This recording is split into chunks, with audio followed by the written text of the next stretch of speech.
Rebonjour tout le monde, donc on va aborder aujourd'hui la 30e leçon d'anglais et le texte va s'afficher tout de suite.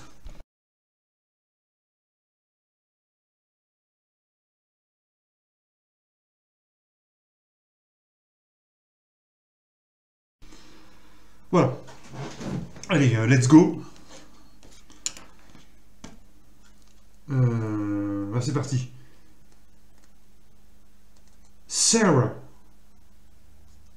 do you like musicals? Why do you ask? Because I got 2 tickets to a show. Are you free this evening? No, I'm not. I'm very busy. And by the way, I hate musicals. Donc, je vais relire le texte une fois. Hein. Sarah, do you like musicals? Why do you ask? Because I've got 2 tickets to a show. Are you free this evening? No, I'm not. I'm very busy. And by the way, I hate musicals. Alors, c'est parti. Prononciation. Donc, première phrase. Sarah, do you like musical? Alors, moi, je faisais toujours l'erreur jusqu'à aujourd'hui. Ça, faut surtout pas le prononcer à la française. Ça se dit pas Sarah, hein, ou Sarah, enfin, même avec un accent plus ou moins britannique, ça ne fonctionne pas. En fait, ici, il faut prononcer Sarah. Ça se prononce. Là, c'est le son R et non pas le son A. C'est pas Sarah, c'est Sarah. Sarah.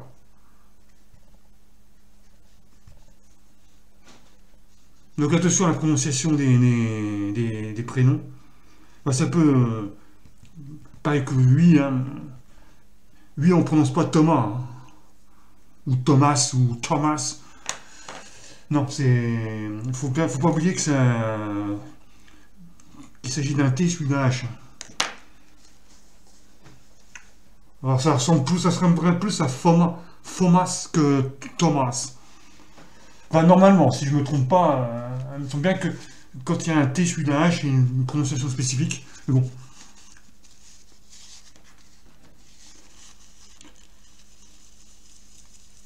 À part si le mec est un français, évidemment.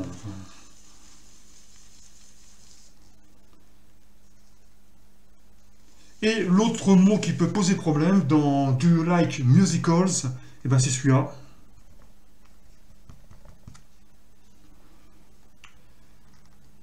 Donc lui, on accentue ici. Hein. Donc on monte la voix ici et ensuite on descend pour le reste. Bon, c'est pour l'intonation. Là, vous avez prononcé le M suivi d'un U comme Mew de l'actrice Mew. C'est Mew. Et on allonge le OU. Hein, c'est Mew. C'est pas Mew, c'est Mew. Musical. Ensuite, ici, S plus I, ça fait le son Z.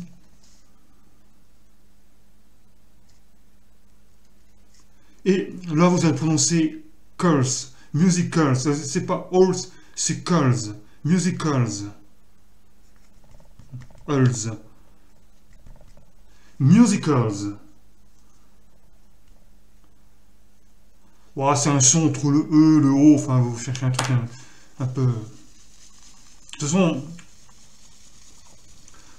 vous mettez le mot sur Google Translate, vous appuyez sur le bouton en forme de micro et ça vous donne normalement le bon accent. Après il suffit de reproduire. Et après, si vous voulez vraiment être encore plus fort, vous allez voir un prof d'anglais et vous faites vos répétitions devant lui.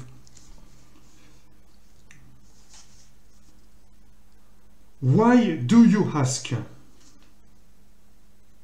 Alors c'est pareil, le mot qui peut poser problème dans cette phrase-là, c'est celui-là. Normalement, on allonge le A. Why do you ask? Ask. C'est ask. On allonge le A. Ça, par contre, je ne le savais pas non plus. Alors, Peut-être que je le fais sans faire exprès. Hein.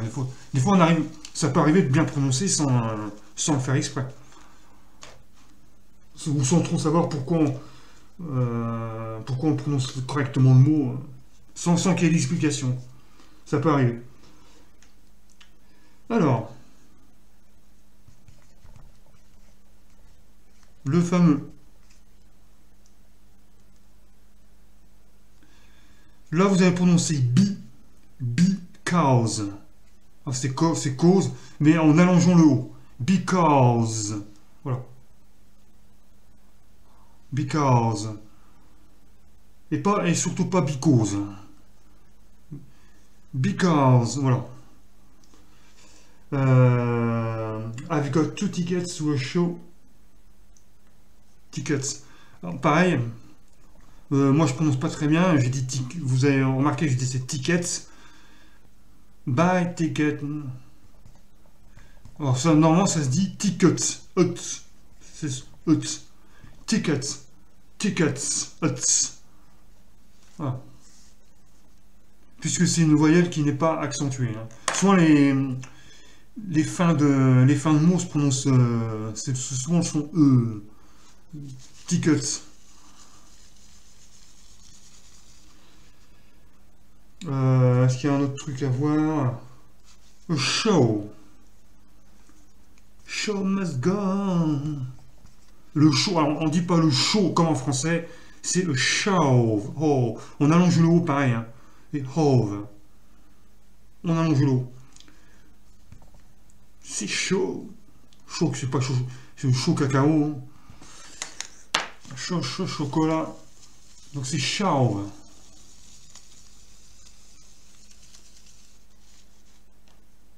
Ah, c'est pas comment. Arrête de faire ton show. Arrête de faire le show. Hein, quand quelqu'un dit arrête de faire le show, c'est pas le show écrit comme ça. Hein. Donc, je vous dis juste comme ça. C'est arrête de faire le show. Voilà. Ouais, tu fais le show là. Non, c'est écrit pas comme ça, c'est écrit comme ça. C'est le mot anglais.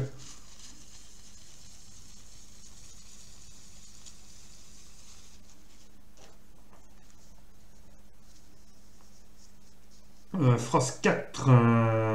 Pas de problème en particulier.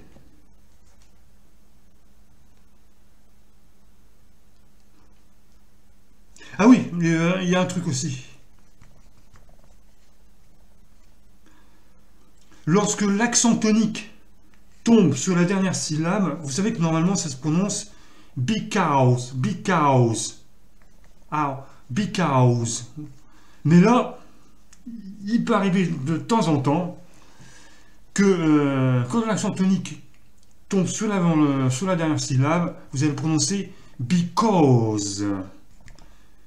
C'est-à-dire qu'en fait, la prononciation du mot va se déformer. Donc attention à ça aussi. Donc, si dans ce mot-là, l'accent tonique tombe ici, vous allez faire because. Par contre, si l'accent tonique tombe ici, alors je ne sais pas comment. De toute façon, je ne sais pas ce qui provoque un déplacement de l'accent tonique, mais bon, bref, j'ai un peu de mal à maîtriser ce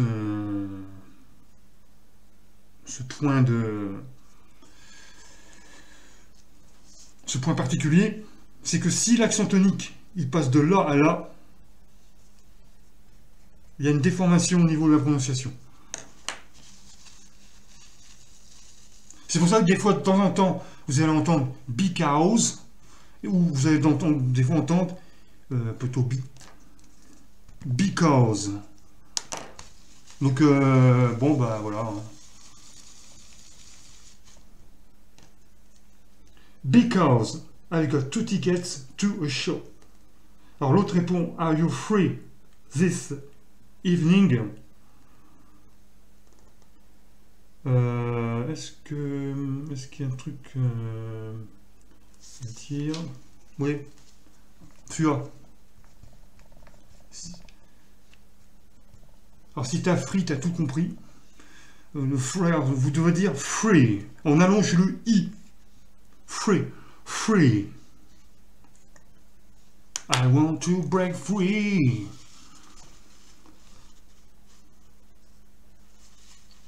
Phrase numéro 5. No, I'm not. I'm very busy.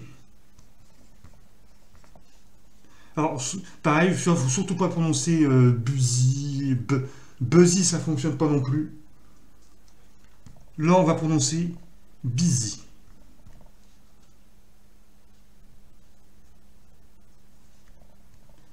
Alors que par contre, par exemple ce mot-là, vous allez prononcer, vous savez, quand on fait le buzz. Là, quelqu'un qui fait le buzz, voilà. Donc, il ne faut pas, quand vous prononcez ce mot-là, penser à celui-là. Hein, parce que pas, vous voyez que c'est pas du tout la même prononciation. Là, c'est faire le buzz. Et là, c'est busy. Busy. Et oui, la prononciation de l'anglais n'est pas une chose très facile à maîtriser. Mais je pense que c'est normal de se planter à ce niveau-là.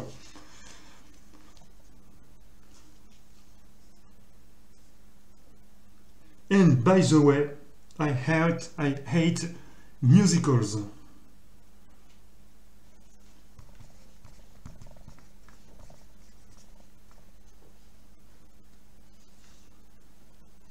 Alors c'est le TH qui prononce plutôt comme un D. The. By, donc là vous allez prononcer by. Je pense que tout le monde sait le dire.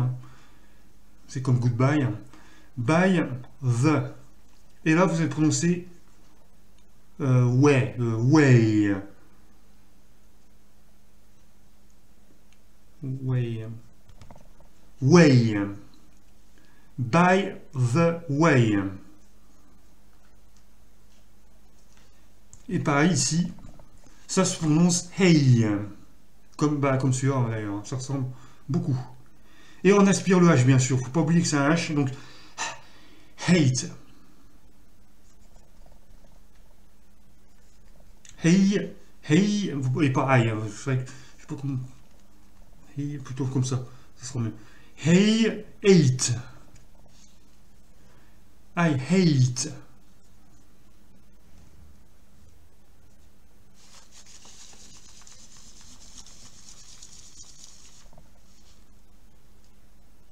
Donc pareil pour Sarah. En fait, il faut prononcer Sarah. C'est son E. Sarah. Parce que quand le A il se trouve en fin de mot, il a tendance à se prononcer E. Puisqu'il n'est pas accentué. Donc c'est Sarah. Sarah.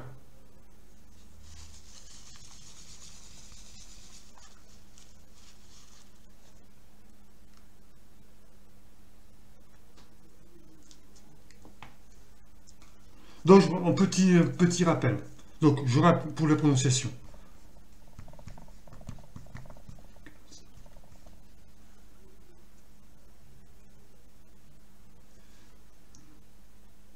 Donc là, ici, il y a ce qu'on appelle une diphtongue, c'est-à-dire new.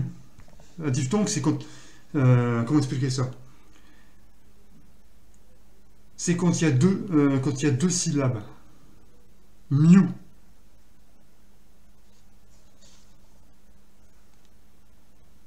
Donc, musicals.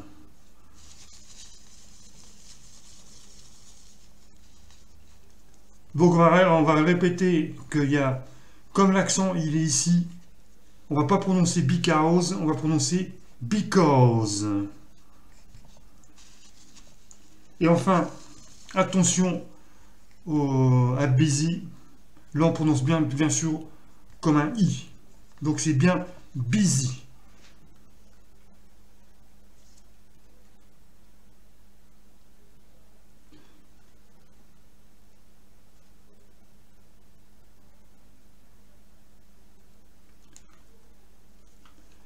Et tous les dérivés de ce mot-là, le U va se prononcer comme un I. Donc on a le business. De toute façon, c'est un dérivé. Hein. Donc c'est pour ça qu'on dit business. C'est la même prononciation en fait.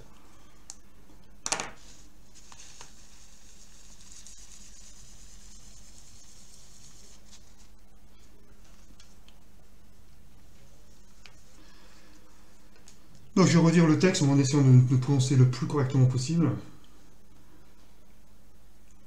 Sarah, do you like musicals? Why do you ask? Because I've got 2 tickets to a show. Are you free this evening? No, I'm not. I'm very busy. And by the way, I hate musicals.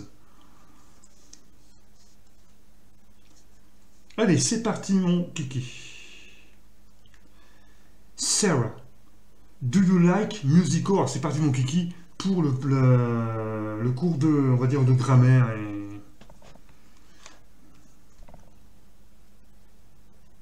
et de...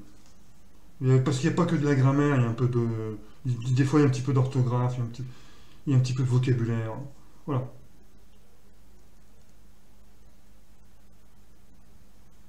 Alors, je vais réécrire la phrase. Sarah, parce que il faut que vous remarquiez un truc. Et c'est ce truc qui est le plus important. Là, vous avez remarqué, contre le verbe et musicals, il n'y a pas d'article. Donc, on représente par un ensemble vide. Entre like et musical, vous avez repéré qu'il n'y a pas d'article. Ici, quelqu'un va me dire, mais pourquoi il n'y a pas l'article défini? C'est-à-dire l'article the.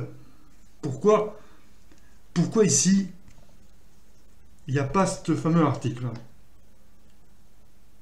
Eh bien, il faut savoir que l'article défini, donc ici, the, ne s'emploie pas dans ce qu'on appelle une généralisation.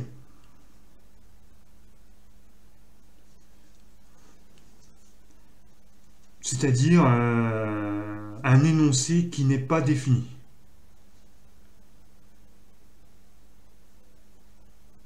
Voilà. Par exemple, si je dis I like music, il s'agit de la musique en général. Donc si je dis, s'il s'agit de la musique en général, on ne met pas l'article.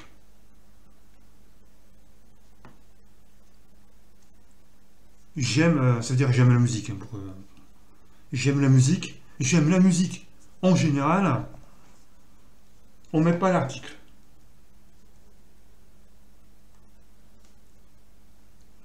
Alors, ceci est vrai, même s'il y a un adjectif qui est accolé au nom.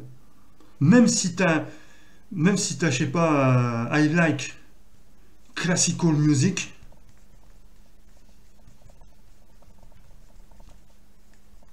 on met pas d'article, malgré qu'il y a l'adjectif classical.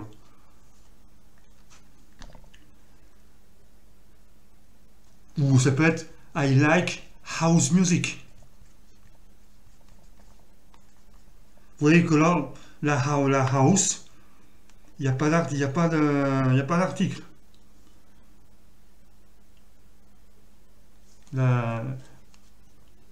Quelqu'un qui aime la house, donc même si c'est une musique spécifique,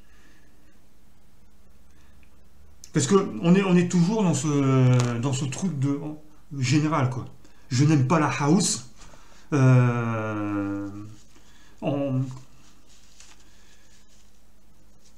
La house, c'est-à-dire la house et puis tous ses dérivés, enfin tous les styles de la house en fait.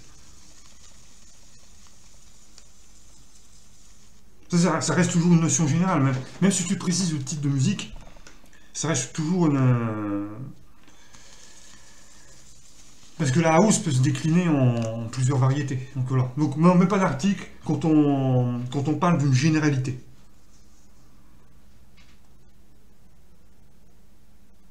Alors il faut savoir que l'utilisation de l'article the est assez complexe. Et on y reviendra évidemment à plusieurs reprises parce que évidemment le but du jeu c'est que la règle devienne un automatisme. Donc sachez que pour le moment, on n'utilise pas cet article-là lorsqu'il s'emploie dans une généralisation.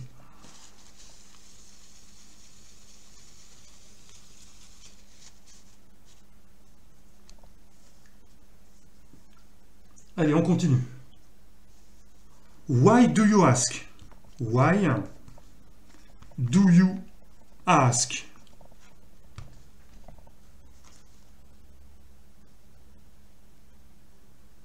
Alors, on va voir, vous avez compris qu'il s'agit d'une phrase interrogative. Et qu'on est au présent simple. Pourquoi le présent simple? Vous avez vu qu'il y a eu do. Donc ça, c'est un présent simple. Alors, comment on forme une question au présent simple? Bon, c'est très facile.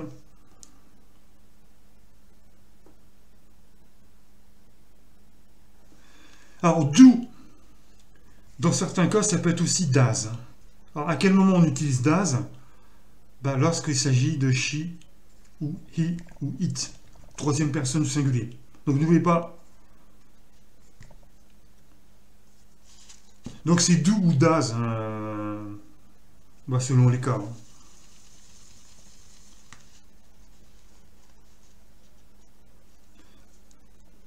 Donc, c'est simple.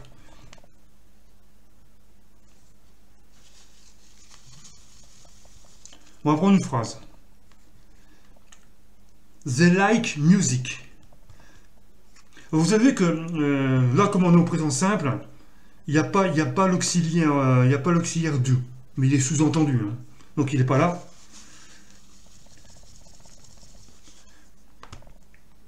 Donc pour poser la question par rapport à cette phrase-là,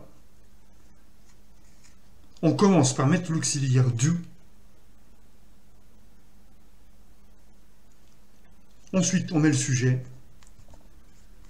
Do they like music? Est-ce qu'ils aiment la musique? Ils aiment la musique.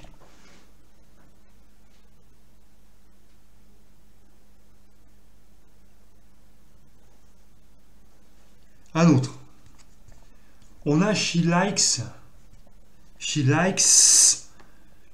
Pourquoi un S? Parce qu'on est à la troisième personne singulier. Donc quand on est à la troisième personne singulier, on met un S au verbe. Au présent simple. Hein. Je précise bien, au présent simple. She likes climbing. Donc on va poser une question par rapport à cette phrase-là. Comme on est à la troisième personne du singulier, on commencera notre question donc par does. Ensuite, le she.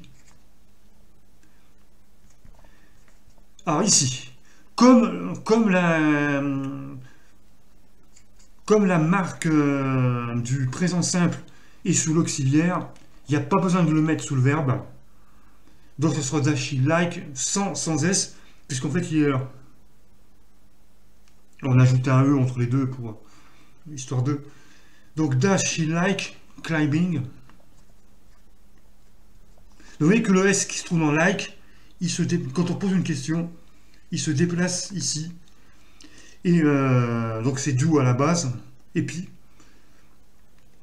on a vu que dans ce cas de figure-là, on ajoute un E entre le do et le S. Comme ça fait does she like climbing? Elle aime la musique. Est-ce qu'elle aime la musique?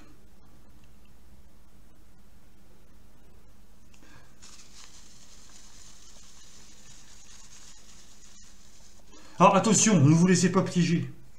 Si quelqu'un répond à like music et que vous posez une question par rapport à cette phrase-là, pour qu'il y ait la réponse I, c'est parce que l'autre a posé la question do you like music? Yes, I like. Ou yes, I do.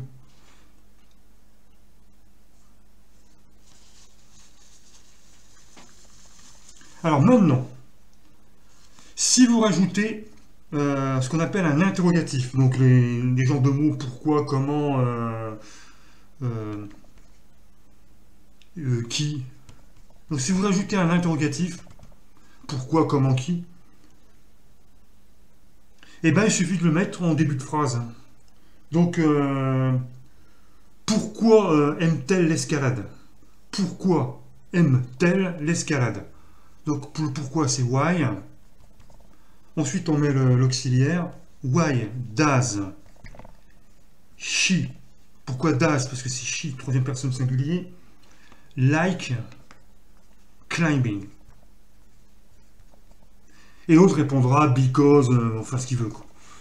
Because, je vais faire en français, hein, parce qu'on, je sais pas, pourquoi quelqu'un aimerait l'escalade. Moi j'en sais rien en fait. Faudra demander à quelqu'un qui fait de l'escalade pourquoi il aime faire cette activité-là.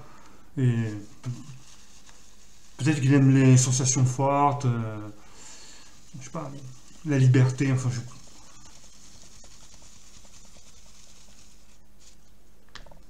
Ou peut-être pour la récompense quand on arrive au sommet d'une montagne, quoi. Et qu'on a une superbe vue sur l'entourage. Peut-être que c'est ça, hein. Bon, bref, le but du jeu, c'est pas de savoir pourquoi les gens aiment telle ou telle activité, c'est faire de l'anglais. Alors, par exemple, on pourrait poser la question pourquoi tu fais de l'anglais? Why do you do English lesson?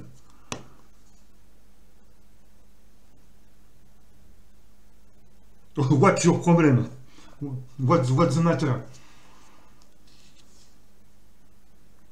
Non, what's wrong? Alors, on va continuer. Because I've got two tickets to a show. Alors, ce qui nous intéresse dans cette phrase-là, c'est le mot, c'est a show. Alors, il faut savoir qu'un show, ça veut dire un spectacle. Bon, ça, je pense que tout le monde le savait. Mais bon, au cas où, c'est le spectacle. Et vous savez pourquoi que ça se dit le show? Parce qu'en fait, ça vient du verbe to show. Et c'est quoi un spectacle? Si ce n'est que de montrer quelque chose. Dans un spectacle, on montre ses talents, on montre un chant, enfin, pas comment dire ça. En fait, vous avez compris que le but d'un show, c'est de montrer quelque chose au public. Donc, to show, c'est le verbe montrer.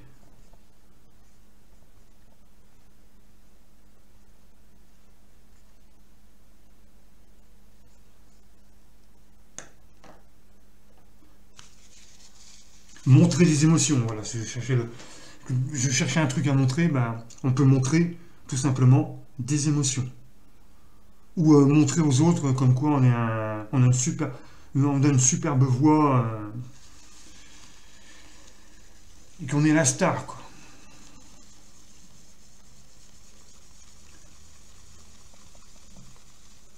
Ou pour se montrer. Voilà, vous avez compris pourquoi ça s'appelle un show.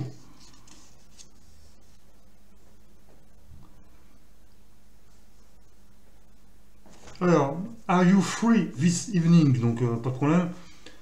No, I'm not. I'm very busy.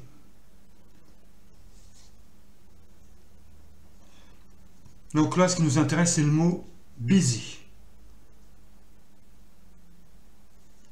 Comme je l'ai dit tout à l'heure, on reconnaît un mot qui est le business. Le monde des affaires, hein, le monde des business, des affaires. Donc ça, c'est un mot qui est pas mal utilisé. C'est un peu en français, c'est... Quand quelqu'un propose une activité, l'autre va répondre moi je travaille, moi. Hein. Mais des fois sur un ton, l'air de dire toi tu fous rien, moi je vais pas aller de ton activité, moi je travaille, moi. Bon, des fois ça peut être vrai, ça dépend sous le ton. comment le... Sous quel ton le dit la personne.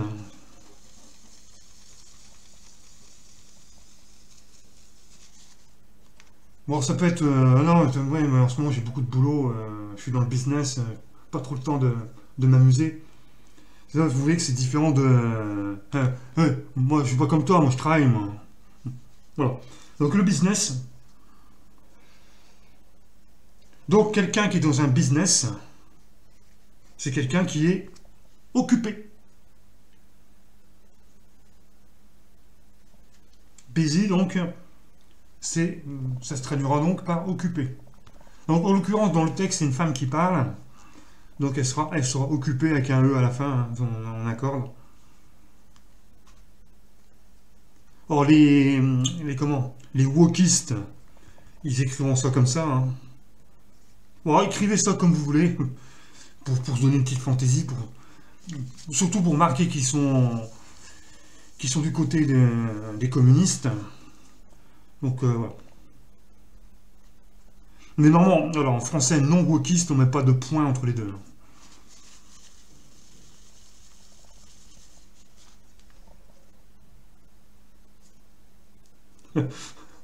Ah, ça me fait trop rigoler. Donc pour dire que quelqu'un est très occupé, donc imagine une femme, on dira she's... Je sais pas si ça existe le wokisme dans la langue anglaise, s'ils ont le même système. Ça me paraîtrait un peu compliqué, quoi. She's very busy. Puisqu'il y a les adjectifs sont invariables.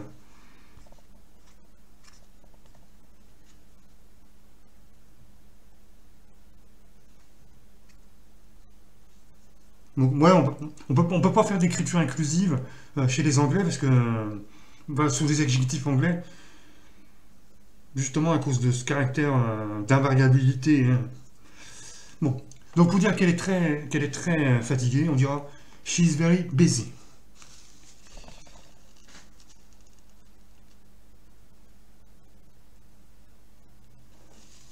Alors, on va faire un truc encore plus complexe, parce que évidemment le mot busy peut s'utiliser de manière beaucoup plus complexe, par exemple en utilisant un gérondif. Is busy cooking. Alors qu'est-ce que ça peut vouloir dire ce truc-là? Is busy cooking. Et bien en français, ça donnerait à peu près il s'affaire à la cuisine.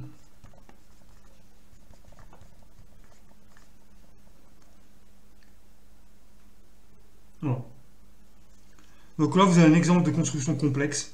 Et même en français, ça se traduit en français par une phrase un peu plus complexe que d'habitude. Donc, is busy cooking, il s'affaire à la cuisine. Alors, lorsqu'on applique le mot busy à des choses qui sont inanimées, le mot va signifier mouvementé ou alors plein de vie. Exemple. Une rue. On est bien d'accord qu'une rue, c'est quelque chose qui n'est pas animé. Hein. Face à une rue, ben, une rue animée. Alors j'ai dit qu'une rue ne peut pas être animée, mais ça se dit en français une rue animée. Hein. Donc, c'est marrant, parce que vous avez une rue qui, de principe, est inanimée, et là, on va lui coller l'adjectif animé. Et bien, pour dire une rue animée, on dira a busy street. A busy street.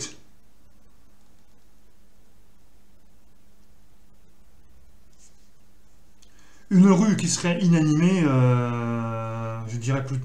j'aurais tendance à dire a quiet street.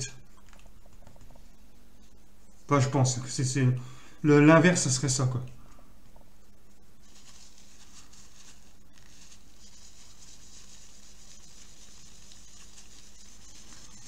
On va prendre un autre exemple.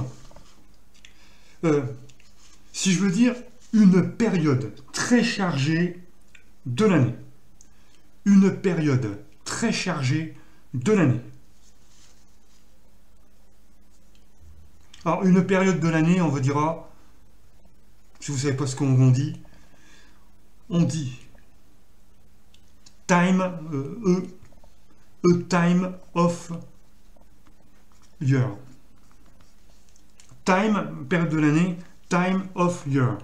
Donc, si je veux dire une période de l'année très chargée, on dira a busy time of year. Par exemple, les vendeurs, quand ils approchent des fêtes de Noël ou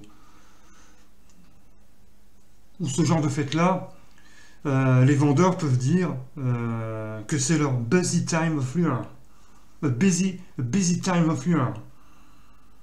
Ou quand on approche des soldes, chez les vendeurs de vêtements et tous ceux qui font des soldes, ça peut être pour eux le busy time of year.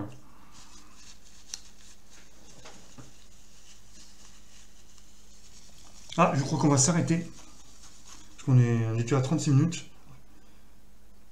Donc, vous l'avez compris, busy est un mot qui est très occupé. Donc, bien sûr, il faut faire gaffe à la prononciation. Donc, on dit bien busy. Ok, bon, on va s'arrêter là. Et on verra la prochaine fois la dernière fois, la phrase 6, et ce qu'il faut, et tout ce qu'il faut en dire. Je fais une petite marque sur mon livre pour dire où c'est que j'en suis. On sait jamais, je peux tomber. Je peux tomber. Normalement, je sais que j'en suis. Mais imaginons que je tombe malade demain ou qu'il se passe quelque chose. Que quand je vais reprendre, je sache où c'est que j'en suis. Ou des fois, ça peut m'arriver de m'arrêter pendant un laps de temps, un moment de faiblesse. Et que du coup, quand je reprends, je sache où c'est que j'ai laissé l'affaire. Allez, on se retrouve demain. Parce que j'ai encore des choses à faire. J'ai encore mon entraînement à faire, le polonais à faire. Et puis on verra si on a encore du temps.